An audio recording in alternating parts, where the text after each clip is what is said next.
So inshallah today we're going to speak about the Fiqh of Zakat. So the legalities regarding Zakat, how to perform Zakat, what is Zakat exactly, and who Zakat is supposed to be given to, who's supposed to give Zakat. But before going on to that, it's of course important to keep in mind that in our Deen, the Messenger of Allah ﷺ has said that مَن يُرِدِ اللَّهُ بِخَيْرًا يُفَقِّهُ فِي الدِّينِ, that the one whom Allah Ta'ala wishes good for him, deems good for him, then Allah Ta'ala will grant him fiqh in the Deen. Fiqh in the Deen means deep understanding. The scholars say that there are various types of fiqh of the Deen. And they'll say that there's three types. One being al-fiqh al-akbar, the greatest, highest fiqh, which refers to knowledge of our beliefs, our creed. So knowledge of those foundational things which we as Muslims must believe in. Aqeedah. Then they talk about fiqh al-batin, which is the study of learning of spirituality, of building a relationship with Allah Ta'ala, with of those inner dimensions of our Deen. And then there's fiqh al-zahir, which could actually be translated as apparent fiqh, right? Fiqh of the apparent. So things which are practical, right, in our Deen, of our Sharia, which we practice, legalities, laws, right, our Sharia. So this is that third form of fiqh. There are parts of each of these forms of fiqh which are necessary, right, for all of us. And we should all be it's a whole different subject, but we should all be in some way or form learning and increasing our knowledge and practice of these three areas of fiqh. Of our belief, of our spirituality, and of our practice. Our knowledge and our practice of these three things, it's a part of our life. We should make it that we can increase in these things. Now in our Deen, if you look into the books of fiqh, generally you'll see that the books of fiqh are distributed into two, you could say, categories or sections. You have the fiqh al-ibadat, the laws and legalities of worship, and then you have fiqh al-mu'amalat, right? Rules regarding dealings, business transactions, all those kind of things relating to how we interact with one another. Now, interestingly, when we think of zakat, we think of something that is financial. That's the first thing that comes to our mind. We think of charity, right? But the reality of zakat is that it's not just a charity. It's not that you're giving, just like any other charity. Zakat is a worship.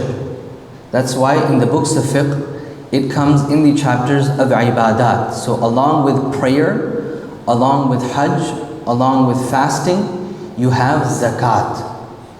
And so that changes things a little bit as well. Just like in your salah, in your hajj, you are going to do things not according to the way you understand or I understand, and that we are not going to, do things the way we feel, right? We are going to do it according to a certain way we were told. That way can only come from a messenger, a prophet, who could tell us how to do these things. So the same way zakat is the same. It's a percentage, we'll talk about that we give of our wealth, and that is declared by the Sharia.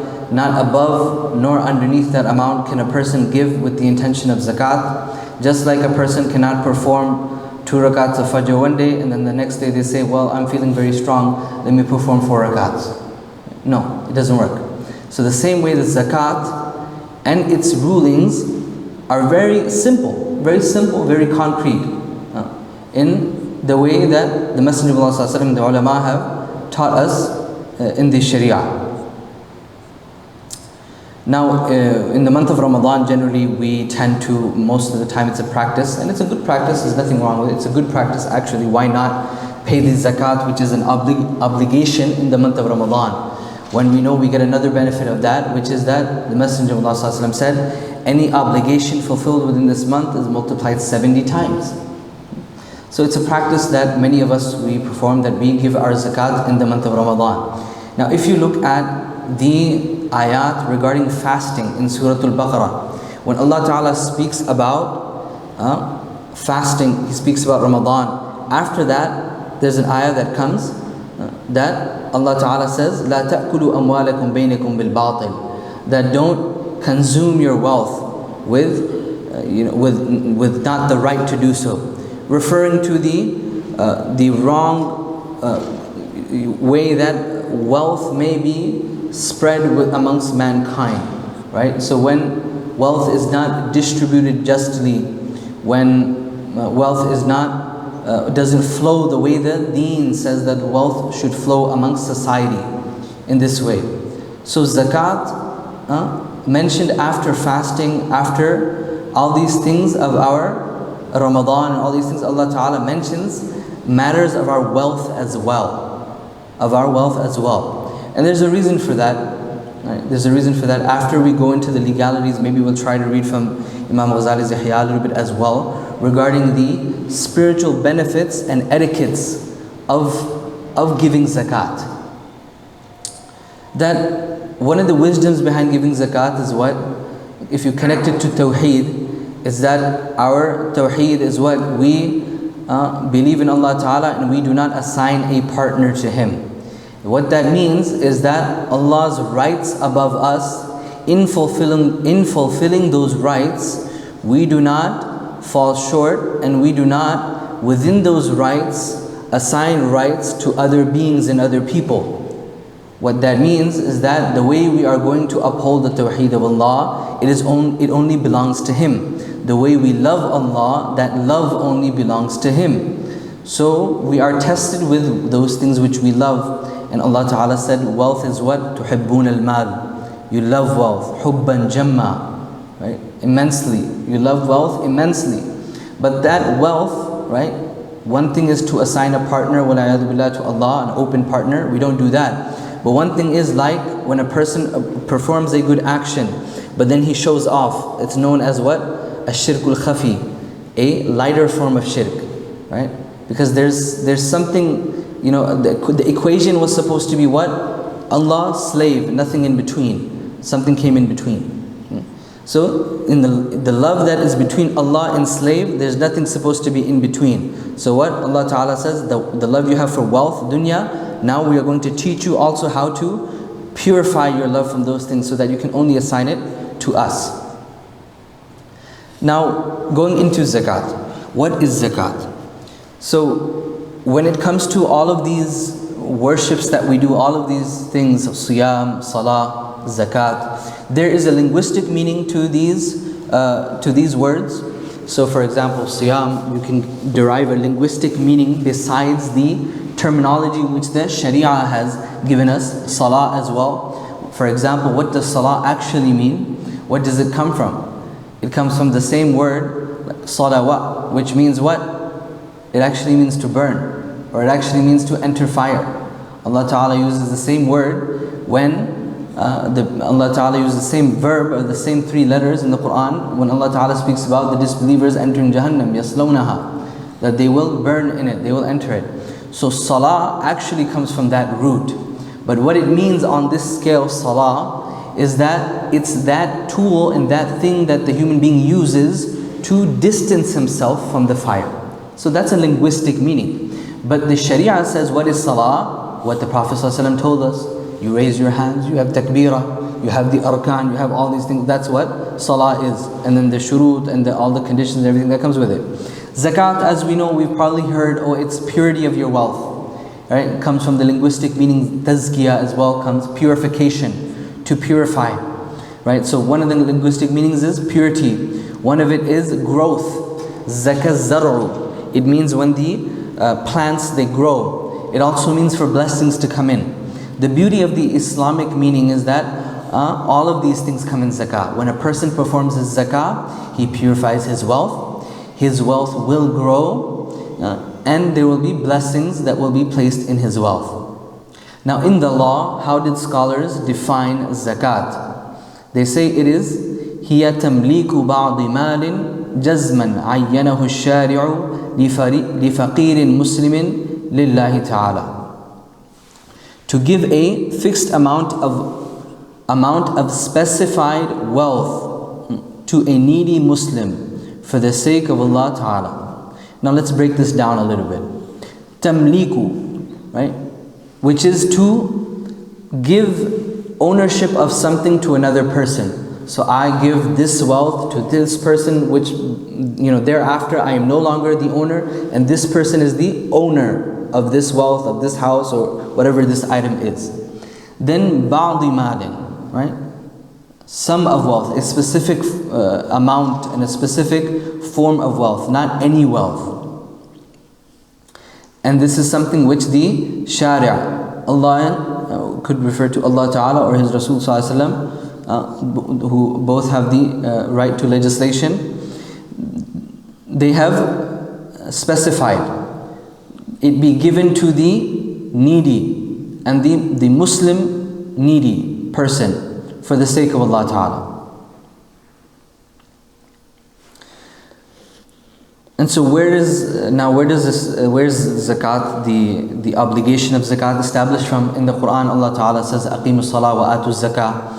Right? Allah Ta'ala commands, and when He commands, that is an obligation, that establish the prayer and give zakat. Allah Ta'ala's Messenger ﷺ has said that Allah Ta'ala has made an obligation upon you, a sadaqah fi amwalihim. Allah Ta'ala has made a sadaqah, an obligation upon them on their wealth, that is taken from their wealthy and given to their needy. Now Allah Ta'ala the Messenger of Allah ﷺ used the word sadaqah here, not the word zakat. And there's something important about this as well. A lot of times when we use the word sadaqah, we just think that it's any charity that's nafila, that's voluntary, but not necessarily. Sadaqah can encompass all forms of charity, obligatory charities or voluntary charities. So that's why the fuqaha then define that there are as-sadaqat al-wajiba, those charities which are obligatory, and then as-sadaqat al-nafila, those charities which are voluntary. Now we can also take another benefit from this hadith, that this wealth should be taken from the wealthy and given to their needy. Taken from their wealthy and then given to their needy. Which the ulama then take from this, that when you live amongst a society, it's best for you that you first distribute your zakat amongst your people before you go outside of that scope. Now why zakat? It is a command of Allah, of course. It purifies the soul from greed and wealth from impurity.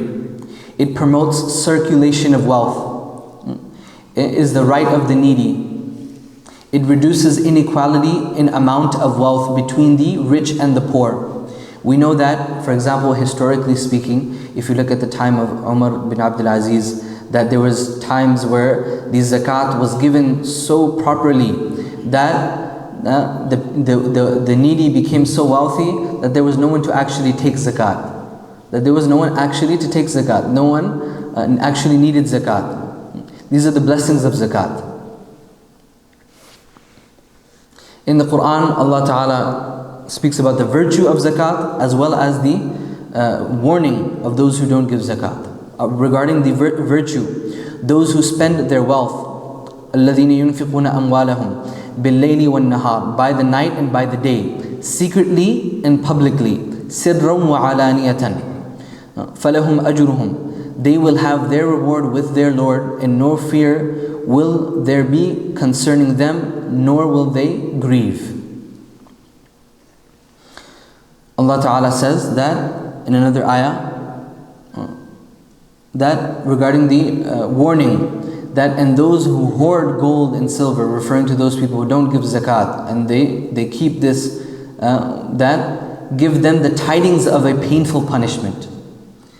The day when it will be heated in the fire of hell, therewith will be their foreheads, their yawma tukwa jibahuhum wa junubuhum, that Allah Ta'ala says first their foreheads will be burnt, then their sides, and then their backs.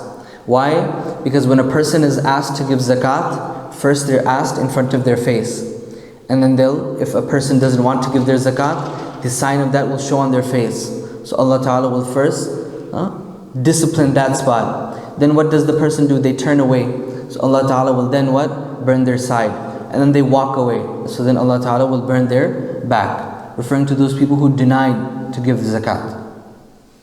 Allah Ta'ala said, يَمْحَقُ اللَّهُ الرِّبَا وَيُرْبِي الصَّدَقَاتِ, that Allah destroys interest and gives increase for charities.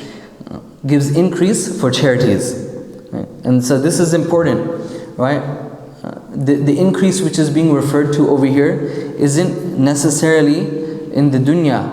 It isn't necessarily in the dunya, right? Rather, if you have interest, right, mathematically speaking, right, if you have 10% on your $100, you'll have 110.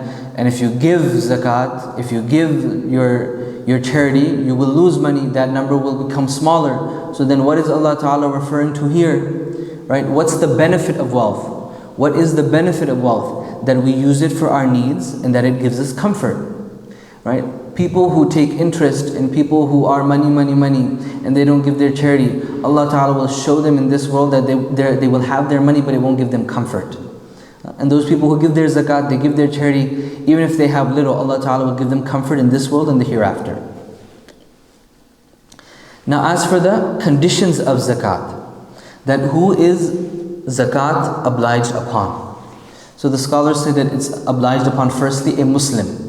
Right? Obviously the worship, ibadat, the matters of the sharia are towards those who are Muslim. So if a person is a non-Muslim living in a Muslim country, they will not be asked to give zakat.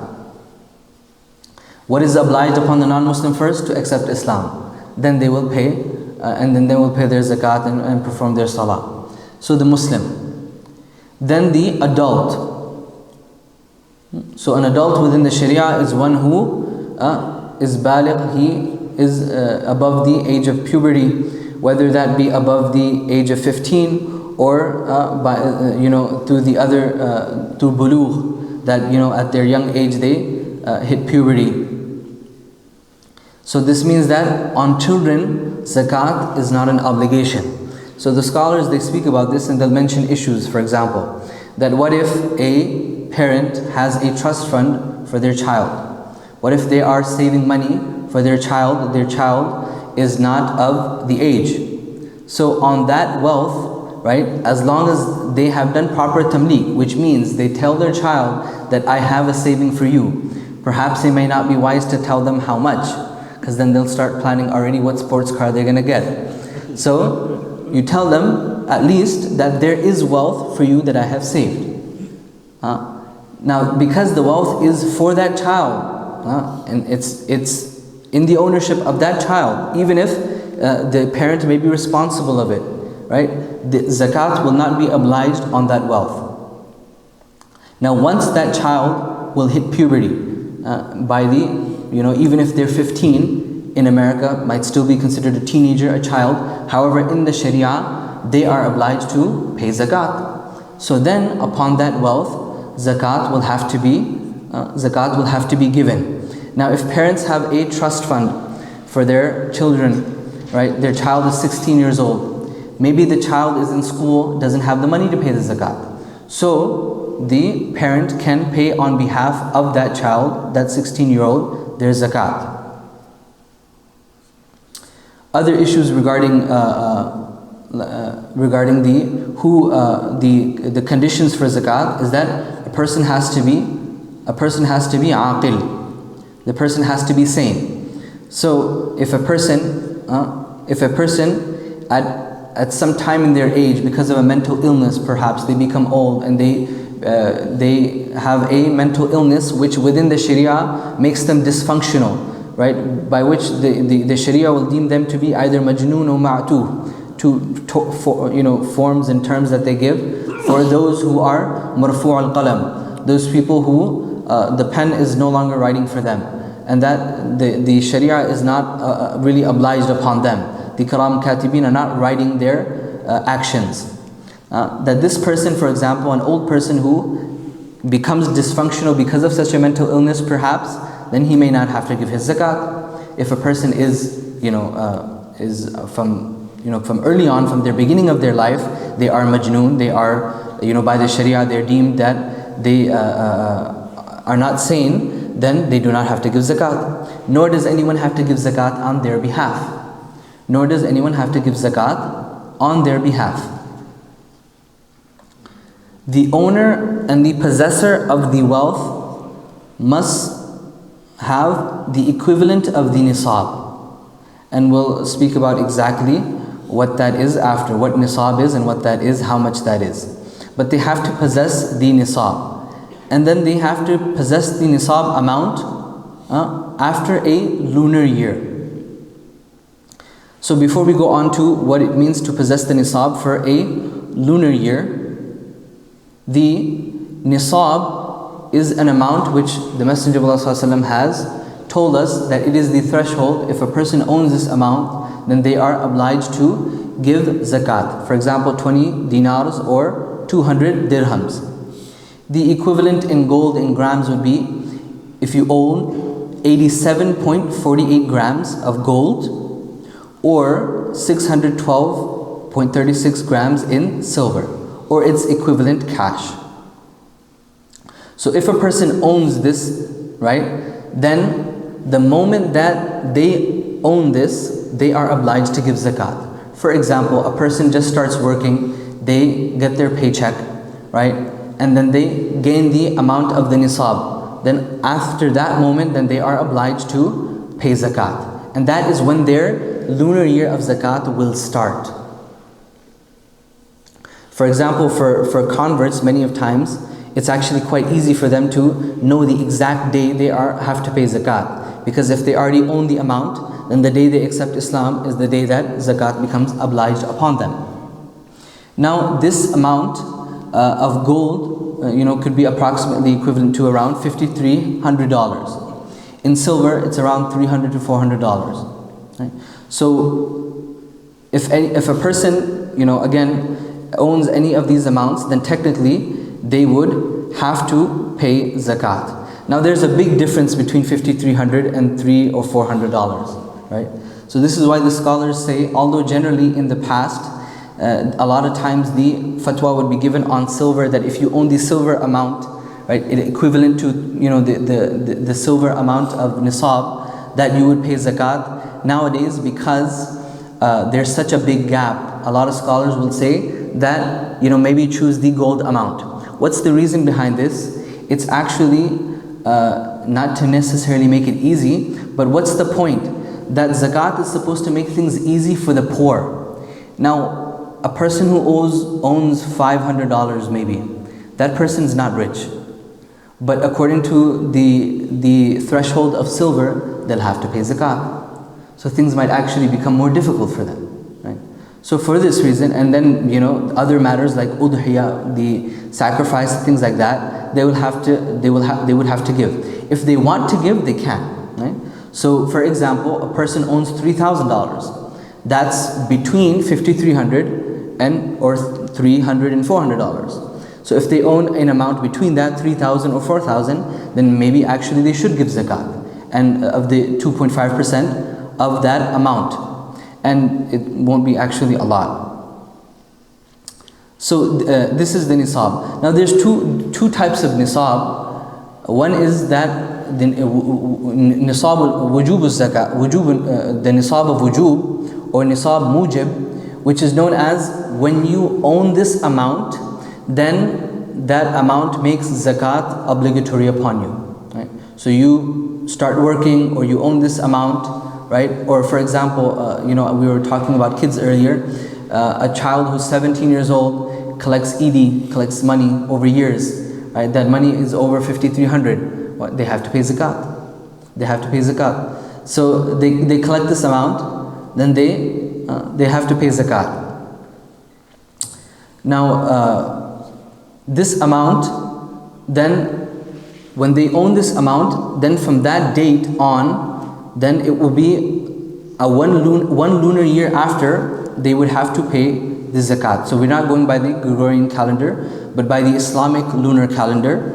So if a person, for example, becomes a person of Nisab on the 5th of Rajab, then 1 year after, on the 5th of Rajab, they have to give their zakat. They have to calculate. Now, in this journey between this whole year, whether the amount that they own, it goes under the threshold of $5,300 or above or whatever, none of that matters. What matters is on the first day that zakat became wajib on them, and that on the last day zakat is still wajib on them. So if on the last day they do not own the amount which is above 5,300, then they don't have to give zakat. Or for example, a person owns, and may Allah protect us, they reach the amount of zakat, but then they hit zero. They lose all their money, right? Then their cycle of their zakat year will then reset, right? So if you don't remember the day you became, it became obliged upon you to give zakat, then the scholars say, of course, just make istighfar upon that, and then decide a date, right? And then just use that date every year. If a person is able to calculate their date and they know, then they should obviously go according to that date. Now, a person who, for example, their date is outside of Ramadan, but they want to pay their zakat in Ramadan, what can they do? So, for example, it becomes obligatory upon me to pay my zakat on the 5th of Rajab.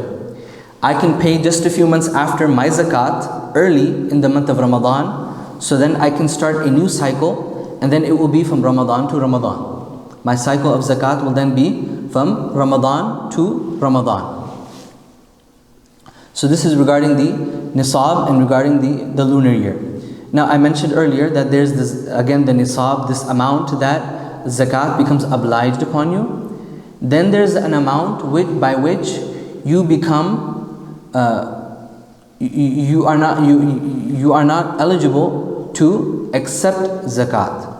So for example, generally we think if a person doesn't own the amount of zakat, then they are eligible to take zakat. But that's not correct. It's not just two people. It's not either giving zakat and only taking zakat. There's a third person as well, right? There also is a person that may not have to pay zakat, but he's not eligible to take zakat either. For example, a person owns $3,000, but he also owns a house, and he also owns many luxury cars. Now, one car, yeah, that's your necessity. But if you own many luxury cars, and those are not zakatable assets, and we'll talk about that after, but these are not zakatable assets, then, but the fact that this person owns things above his necessity, which is above, if you put it together with his wealth, it becomes above the amount of nisab, that will make this person ineligible to take zakat. So again, those are two different nisabs. Now when it comes to the cycle of calculating the zakat, we already went through that. It makes no difference whether the wealth increases or decreases during or across the year, as long as you own zakat at the beginning and the end of that cycle.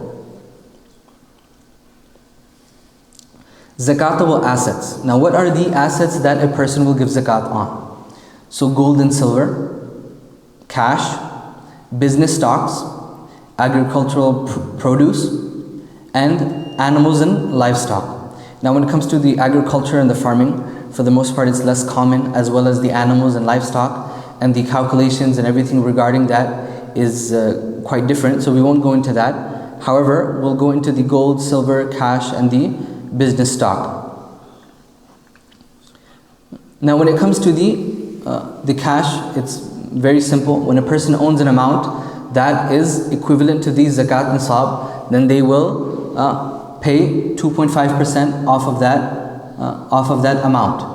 If they have gold, then the way to calculate the zakat on the gold is that if you have jewelry and that jewelry is 12 karat and above, then that piece of jewelry will be considered all gold. So for example, you have a necklace, 18 karat, 4 grams, right? So that would mean 3 grams are gold and 1 gram, right? 75% gold and 25%, looking at that it's 18 karat, 25% would be other alloys and things. But we would consider it to be 24 pure gold, and we would get the value of that and give the zakat according to that.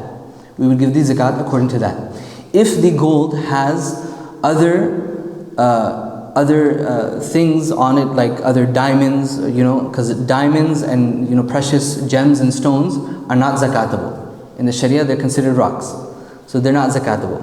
So you can go to your jeweler and they can tell you the weight for that, taking off the weight for that, and you get the weight for that, you get the equivalent value, and then upon that you will pay your zakat.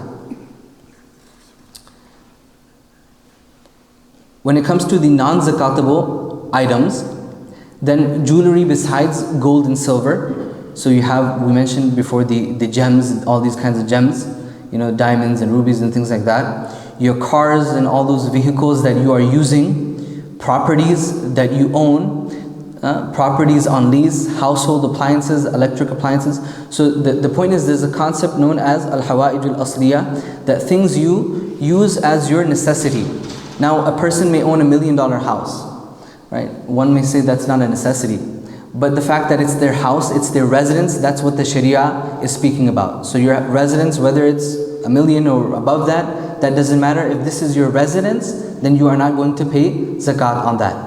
If you own other properties that you did not buy with the intention of resale, right? Again, the idea is that in zakat, we are going to pay on things which they have a potential, they are able to grow, or they have the potential to grow, right? So an-nama'ul haqiqi or an-nama'ul hukmi, they have either they will grow or they have the potential to grow. So when you buy something and you buy it not with the intention for resale, then you do not have to pay zakat on it. And intention is also something very important, and we'll come to that after. But properties on rent and on lease as well. So if you have a property and rent, you don't pay zakat on that. The rent that you take, when that will be added to your savings, then you will pay zakat on that rent and on those savings.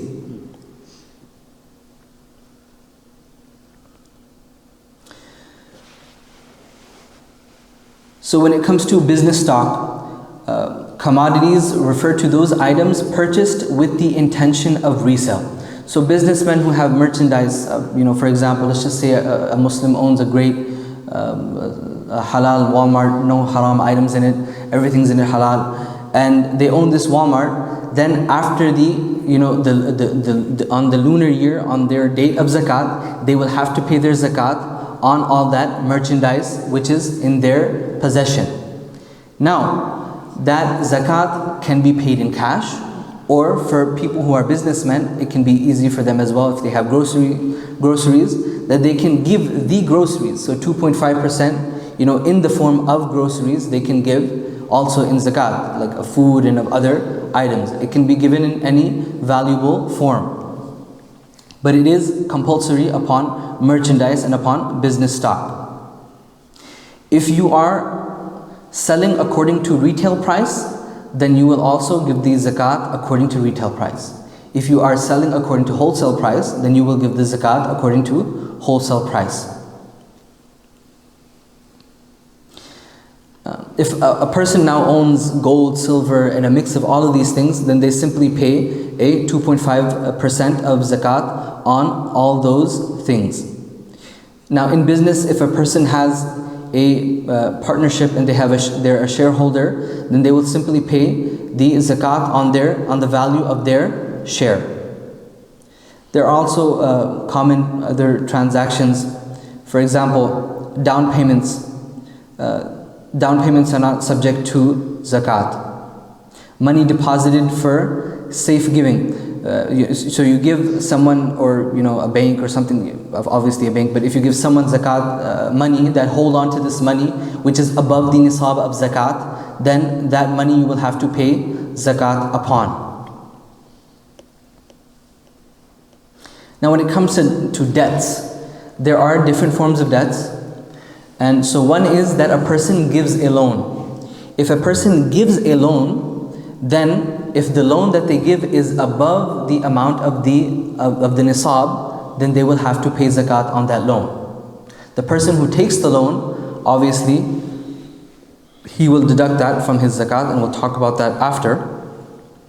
But the wisdom being that if the person who gives the loan says, well, I gave the loan and the money's not with me, so they're not going to give zakat. The other person says, well, that's a debt on me, so I don't have to give zakat, then no one's going to pay the zakat. Right? So the person who gives the loan, because they know that they will receive this money back, they have to pay zakat on that money. If at any time you give zakat to a person and that person says, well, I don't remember you gave me a loan, I don't remember you ever gave me a loan, then what do? Then in that condition, then your zakat will be forgiven on that wealth. Specifically if in an Islamic court there's nothing to establish that transaction.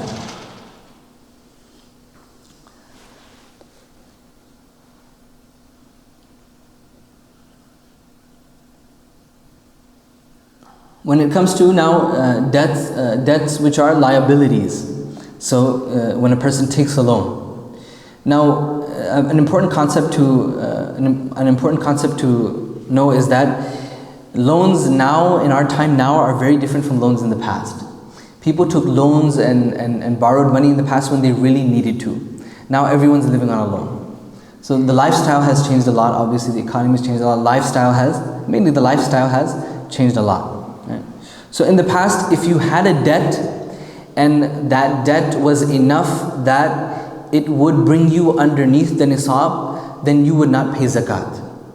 But nowadays, looking at mortgages, if everyone calculated their mortgage debt and they said, well, my mortgage is $400,000, then not only will they be under the nisab, they'll say, I can take zakat. So that wouldn't be the case. For this reason, scholars of our time now differentiate between two different types of loans. There are short-term loans and there are long-term loans. So short-term loans are loans that will be paid within the zakat year, within the lunar year. So I, for example, borrow a loan from a friend or a family member, and I say I'll pay you in 6 months, then that loan can be deducted from the zakat. Okay? The total amount. So I borrow, for example, $1,000, that total debt amount can be deducted before I pay my zakat. It can be deducted from the money that I have. But when it comes to long-term loans, then the scholars have two opinions. One opinion is that if a person, for example, has a mortgage, that mortgage is like 20, 30 years, that they can deduct the coming year's total amount from the amount that they have now before they pay their zakat. However, with this, some scholars say that there's not as much ihtiyat in this. We're not as careful in this, and this may not be the better reason, because then many of times it will, kind of become a wall from us and actually paying zakat. So they say that what a person should do is they should look at the month that they're going to pay their zakat in, the loan and the debt that's on them that they have to pay in that month. For example, in the month of Ramadan, my mortgage in the month of Ramadan, I can deduct that amount from the total amount before I pay my zakat, but not the complete year. And this seems to be a better opinion. So again, the month of your zakat, the debt which is on you of your mortgage or other things, that you can deduct that.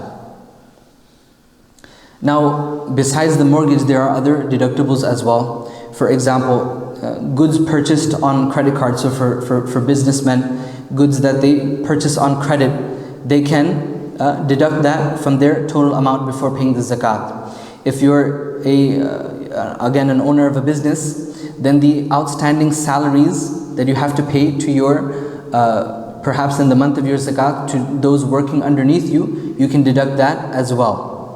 If a person has an unpaid dowry and they decide they're going to now finally pay the dowry to their wife, then they can deduct that from the zakat as well. Personal loans, and we mentioned that as well. Scholars do say though that when it comes to personal loans, for example, if it comes student loans, that because obviously a student loan is quite different from a loan which is you're taking for your house, right? For example, a person may not need to take a loan for a house, but they may still take it just because it's a smarter decision to do in our economy, right? So they have a couple $100,000 saved, but they're not going to buy just a house on cash. They'll take a loan and they'll go about that process. But education, for the most part, it's necessary.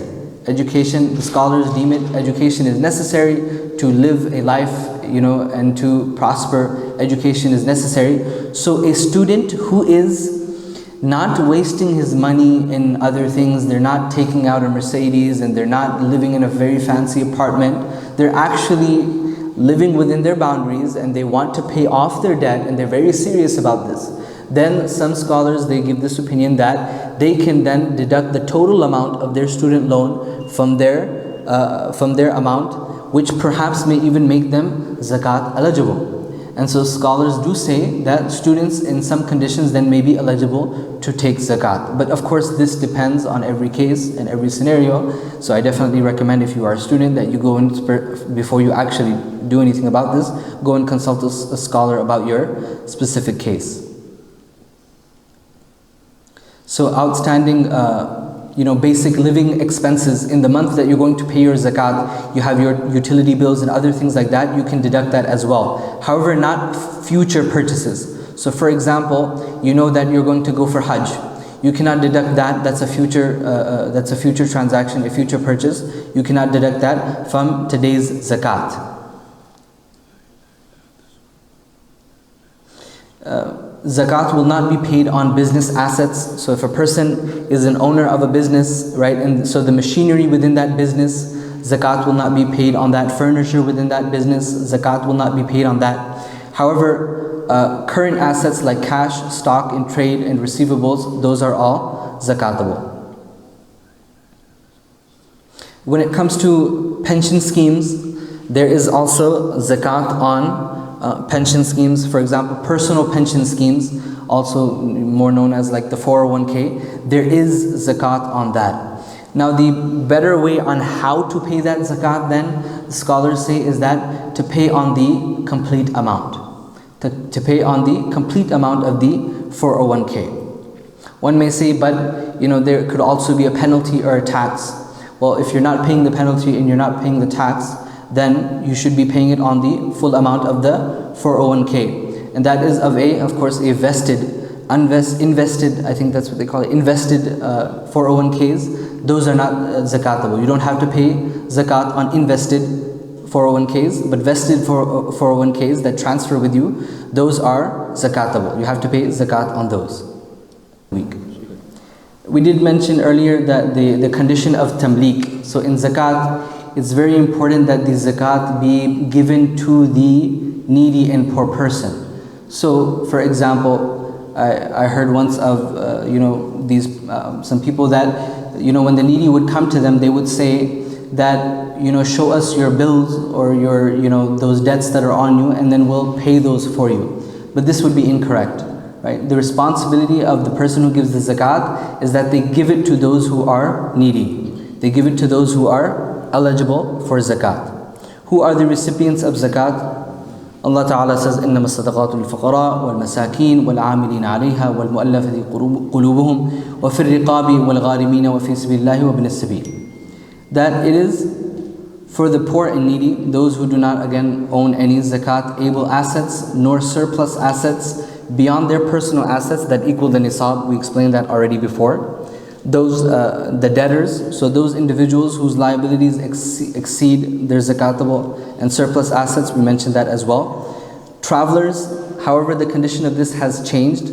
So a traveler, for the most part nowadays in our time, will have access to their bank accounts or other forms of receiving their wealth. If a traveler ever gets stuck in a way that they do not have access, then they can take zakat.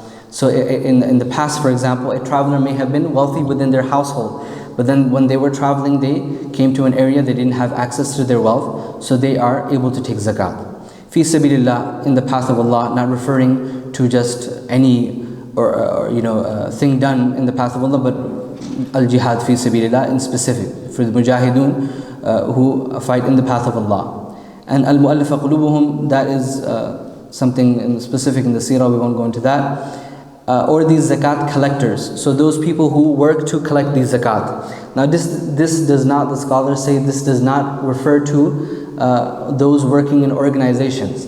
Right? This has to be those who are designated by a khilafah, that they are designated by the government, by the khilafah to collect the zakat. Then they can be given the zakat, not just the organizations, or any organizations working in our country, for example. Those who cannot take zakat, hospitals, madrasas, these are all good things. Yes, they're all good. We should give sadaqah to these things. However, that's not where zakat goes. And this tells us again of that concept that zakat is a ibadah. We have to do it the way Allah and His Messenger ﷺ have told us to do it. It cannot go to a wealthy person. It cannot go to one's wife or husband. It cannot go to parents or grandparents or anyone above. It cannot go to children, grandchildren, or anyone below. It cannot go to a non-Muslim. It can go to siblings. So if a person has a sibling that is eligible for zakat, they can give it to them. If they have a nephew or a niece, they can give it to them. If they have cousins, they can give it to them. Aunts and uncles, they can give it to them. And for the most part, this covers a good amount, inshallah. We'll suffice with this today. There are certain etiquettes as well. Just mention a few of them. We won't actually go into the book, but just to mention a few of them. Intention is very important in zakat. To have pure intention, and how the intention works in the zakat is that one has to have the intention when they set aside the money for zakat. So if they set aside the money for the zakat, for example, and then they give that money to any cause, to the needy, for example. They give it to the needy, right? Someone who's eligible for zakat. But at the time they gave the money, they did not have it in their mind that they were giving zakat. Then in this case, the zakat will still be accepted. It will still be fine. Specifically, if it's in the case where the recipient has not used it, then in this case the zakat will be fine. If they set money to the side for zakat, but some disaster happens, that money is destroyed or a thief steals it, then in that condition though, the zakat will not be fulfilled. So intention is very important in zakat, that we complete this intention. Then after that, Imam Ghazali rahimahullah speaks about other things, that to remember that the point of this is what? To remember that the point of this is to remove the love of wealth from our hearts. And another point he mentions is that after we give our zakat, that we should not think that we're doing a favor upon mankind. Imam Zayd Sharief says that when a person gives his zakat, he should know that he's not doing a favor to anyone but himself. He's not doing a favor to anyone but himself. So there are spiritual etiquettes as well on how we should give our zakat. May Allah Ta'ala give us the ability to do so. Subhanallah wa bihamdihi, subhanakallah wa bihamdik, nashhadu an la ilaha illa anta, nastaghfiruka wa natubu ilayk. Jazakumullah khairan.